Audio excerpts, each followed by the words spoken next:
Boa noite, pessoal. Sejam todos bem-vindos. Vamos lá para mais um encontro. Lembrando mais uma vez que esse será o último encontro, assim, virtual, e a partir da próxima semana passaremos a ter trabalhos na nossa casa, já na segunda-feira. O início do trabalho é às 8 horas da noite, ok? Depois vai passar a mensagem aí para que vocês não se esqueçam. Lembrando a todos, já pegaram um copo com água? Tá aí preparadinho? Olha lá. Então, vamos fazer a nossa oração. Agradecendo ao Pai pela oportunidade de mais esse encontro, pedindo o auxílio, a proteção e a orientação dos amigos espirituais, pedindo a Ele que possa envolver a cada um de vocês em seus lares, trazendo a paz, o equilíbrio, renovando as energias, deixando apenas espaço para o amor, a luz e o equilíbrio de cada um de vocês. Vamos orar. Pai nosso, que estais nos céus, santificado seja o vosso nome. Venha a nós e ao vosso reino. Seja feita a vossa vontade, assim na terra como nos céus. O pão nosso de cada dia nos dai hoje. Perdoa-nos, Senhor, as nossas dívidas, assim como nós perdoamos aos nossos devedores. E não nos deixeis cair em tentação. Livra-nos, ó Pai, de todo o mal. Que assim seja. Graças a Deus.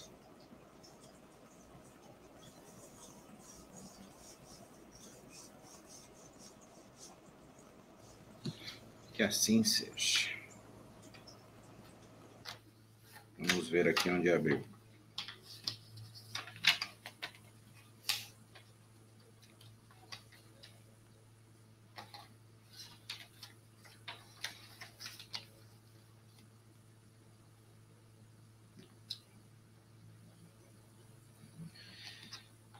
Abriu no capítulo 1, item 11. Capítulo 1 é Eu não vim destruir a lei. Vamos ver o que fala o item 11. Santo Agostinho é um dos maiores divulgadores do Espiritismo. Ele se manifesta quase que por toda parte. A razão disso encontramos na vida desse grande filósofo cristão, que pertence a essa vigorosa falange dos pais da Igreja, aos quais a cristandade deve seus mais sólidos alicerces. Como muitos, foi arrancado ao paganismo. Dizemos melhor, a impiedade mais profunda pelo esplendor da verdade. Quando, em meio aos seus excessos, sentiu em sua alma essa vibração estranha que o chamava para si mesmo. Ele fez compreender que a felicidade estava alhures, e não nos prazeres enervantes e fugídios. Quando, enfim, sobre a sua estrada de Damasco, também ouviu a voz santa lhe exclamar: Saulo, Saulo, por que me persegues? Ele exclamou: meu Deus, perdoai-me. Eu creio, eu sou cristão. Depois, então, tornou-se um dos mais firmes sustentáculos do Evangelho. Podem-se ler nas confissões notáveis que nos deixou esse eminente espírito as palavras, ao mesmo tempo características e proféticas, que pronunciou depois de ter perdido Santa Mônica. Eu estou persuadido de que minha mãe voltará a me visitar e me dar conselhos, revelando-me o que nos espera na vida futura. Que ensinamento nessas palavras e que previsão brilhante da futura doutrina. É por isso que hoje, vendo chegada a hora para a divulgação da verdade, que ele havia pressentido outrora, se fez dela o ardente propagador e se multiplica, por assim dizer, para responder a todos aqueles que o chamam. Erasto. Aí tem uma nota aqui. Santo Agostinho vem, pois, destruir aquilo que edificou? Seguramente que não, mas, como tantos outros, ele vê com os olhos do espírito o que não via como homem. Sua alma liberta entrevê novas claridades e compreende o que não compreendia antes. Novas ideias lhe revelaram o verdadeiro sentido de certas palavras sobre a terra. Julgava as coisas segundo os conhecimentos que possuía, mas quando uma nova luz se fez para ele, pôde julgá-las mais judiciosamente. Foi assim que mudou de ideia sobre sua crença concernente aos espíritos incubos e súcubos, sobre o anátema que havia lançado contra a teoria dos antípodas. Agora que o cristianismo lhe aparece em toda a sua pureza, pode ele, sob certos pontos, pensar diferentemente do que quando vivo, sem deixar de ser o apóstolo cristão. Pode, sem renegar sua fé, fazer-se o pregador do Espiritismo, porque nele vê o cumprimento das coisas preditas. Proclamando hoje não faz senão nos conduzir a uma interpretação mais sã e mais lógica dos textos. Assim ocorre com outros espíritos que se encontram em posição análoga. Querem que eu repita? Tá tranquilo?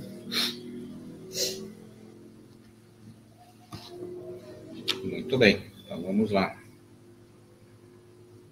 Eu vejo assim, né, como todos os apóstolos, né, todos esses que hoje foram, vamos dizer, convertidos, né, no cristianismo, né, como santos, tudo.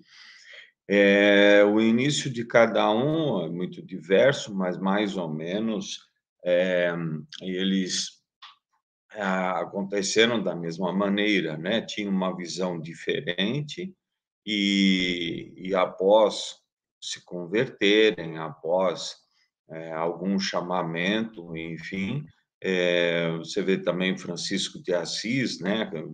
De família rica e tudo, enfim, abdicou, né, de toda a fortuna que tinha a família, e assim tantos santos, né?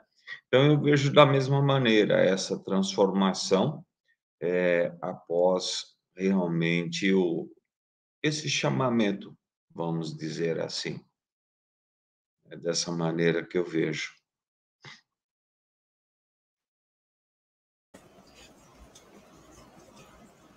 Eu acho que nós somos privilegiados, né?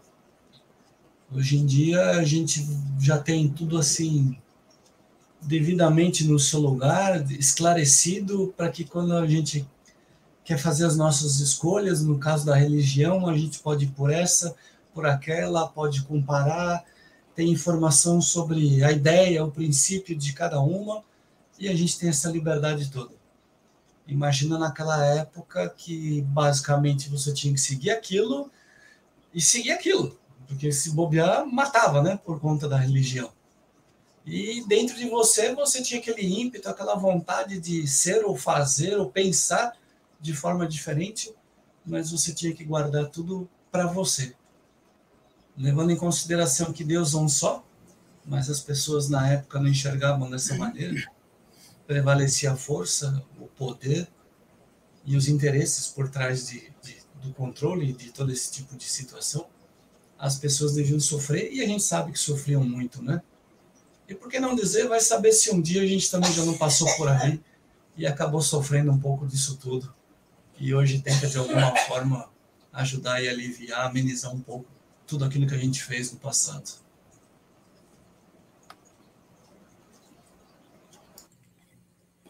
Eu vejo que para tudo tem um momento. E quando a gente atinge um ponto de maturidade, a gente se prepara para enxergar as coisas de outra forma. A partir de então, você consegue vislumbrar as coisas de outro ângulo, de outra ótica. E aí poder evoluir, poder mudar, poder fazer um pouco mais do que tinha feito antes. Às vezes por não conhecimento, às vezes por não querer enxergar, não querer aceitar. Então, com a maturidade, a gente vai enxergando que isso tem que mudar e vai pondo em prática uma outra forma de ser, de agir, de colocar o coração, colocar a razão, colocar os bons pensamentos, colocar o amor, e aí a coisa vai fluindo e vai aumentando, vai mudando, e tudo vai crescendo através disso.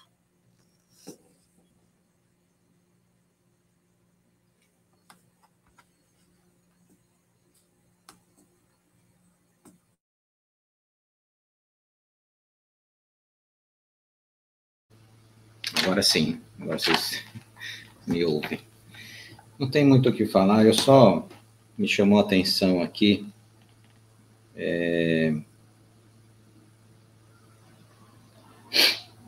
Ele fez compreender que a felicidade estava a lures e não nos prazeres enervantes e fugidios.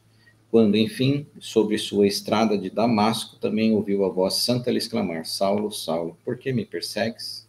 Ele exclamou: meu Deus, perdoai-me. Eu creio, eu sou cristão. E aí, perante a luz que ele enxergou, quando ele estava sendo... Não lembro exatamente para onde ele estava indo, mas ele ficou cego. E é interessante essa história para quem não leu, né? Paulo de Tarso é o livro escrito por Chico Xavier, né? Então, uma história belíssima que conta aí a vida de Saulo de Tarso, que depois ele é chamado de Paulo de Tarso, e da era cristã. Então, assim, quem não leu, eu recomendo ler. Eu não vou contar a história, né? Porque senão não tem graça. Mas é um dos livros que todos nós que estamos aí na doutrina e não lemos, precisamos ler. Esse é um dos que precisamos ler. Os livros do Chico, que contam a história de Cristo por quem esteve lá, e nesse caso aqui deve estar sendo narrado, se não me engano, pelo mentor do Chico, o Emmanuel, né? Que estava lá presente. Como que eu vou dizer? Entendermos, compreendermos e termos a certeza de que tudo aquilo foi realidade. Pelo realismo que é contado, por quem esteve lá e pelo maior médium que já existiu na face da Terra, que transcreve as mensagens sem interferência nenhuma dele. Então, se alguém ainda tem dúvida da existência de Cristo, de como foi suas passagens, leiam os livros que é narrado a sua vida aqui na face da Terra, por Chico, né?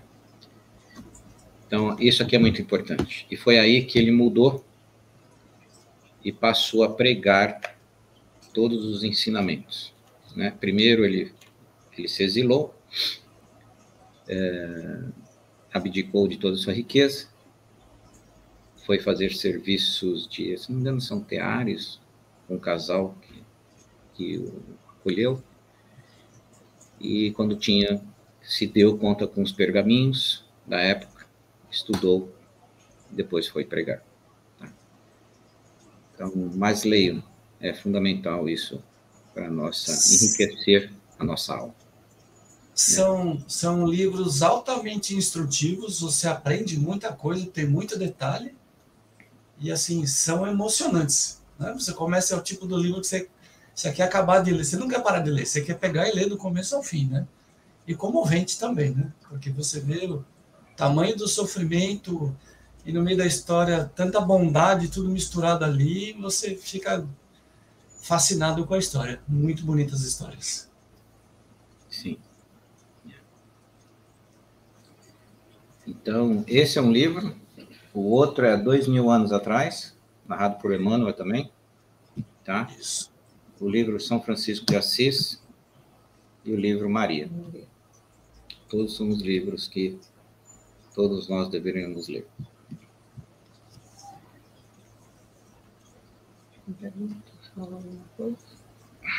Temos algum comentário aí, José? Não. Só reafirmando o que o Mário falou, que época tão difícil, né? E complicada para cada um poder exercer sua opinião, ter sua fé e mudar tanto, né? Uma mudança radical, todos eles fizeram, para poder dar continuidade, né? Do que Jesus nos deixou ali. Mas eu vejo isso, uma batalha muito dura. E para nós, hoje em dia, é bem mais tranquilo, né? E a gente até consegue opinar, enfim, talvez a gente tenha algumas recriminações, mas, enfim, você pode até se declarar cristão, enfim, qualquer religião que for, você não terá grandes problemas, né? Vamos dizer assim. Épocas difíceis aquela.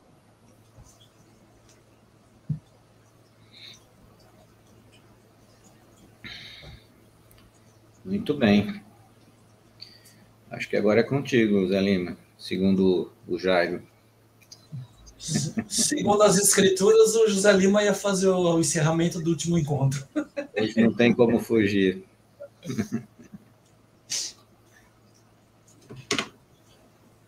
Tentei, mas não deu. Opa, deixa eu colocar. Agora que o Zé Lima ficou prático na telinha, é o último trabalho. Pelo menos a gente Higienização. conheceu, aprendeu, né? Bom. É o último evangelho no lar virtual, mas a higienização dos lares ainda continua virtual. Tá? No último domingo do mês. No último domingo do mês. No último domingo. E os cursos também na terça, né? Os cursos são... Os encontros de estudo, sim. Seguem normalmente o nosso encontro pelo Meet. Tá. Então vamos lembrar a todos que peguem a água, deixem do lado. Vamos agradecer primeiramente essa oportunidade tão importante que nos uniu durante um período tão difícil, um período onde a gente estava isolado, nós estava sem a casa aberta, e certamente isso foi um alento a todos, isso foi uma forma de a gente se conectar uns com os outros e com a nossa fé, com a nossa espiritualidade, com a nossa casa. Então, eu acho que não só eu, mas todo mundo aguardava ansioso esse dia para ter esse momento de reconexão. Vamos agradecer, então, que isso foi possível. E vamos partir num novo momento, voltando aos trabalhos presenciais na nossa casa e pedir ao Mestre Amado Jesus que abençoe, que ilumine, que ampare, que ajude todos nós, as nossas famílias, os nossos lares. Em nome de Jesus, Pai nosso, que estás nos céus, santificado seja, Senhor, o teu nome. Venha a nós o teu reino, seja feita a tua vontade, assim na terra como nos céus. O pão nosso de cada dia nos dai hoje. Perdoa, Senhor, nossas dívidas, assim como nós perdoamos aos nossos devedores. Não nos deixeis cair em tentação, mas livrai-nos, Senhor, de todo mal, que assim seja.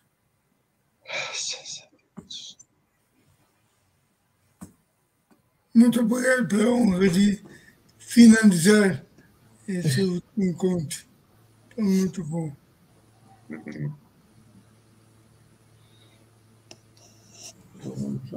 Uma boa noite a todos. Boa noite a todos. Obrigado por mais esse encontro. Que todos tenham uma excelente noite, um bom descanso, uma excelente semana. Boa noite a todos. Sintam-se abraçados, que todos tenham uma ótima semana. E agora, nosso próximo encontro é presencial na nossa casa, lá na segunda-feira. Boa noite a todos, uma boa semana. E com uma alegria retornamos os nossos trabalhos ali presenciais. Boa noite, boa semana. Boa noite a todos vocês. Um tchau breve, curtinho, porque segunda-feira a gente já está aí de novo, né? Aí. Agradeço a todos vocês aí que a gente pode ver o nome que estão aí participando e sempre nos dando a força necessária nesse período longo que a gente ficou afastado da casa.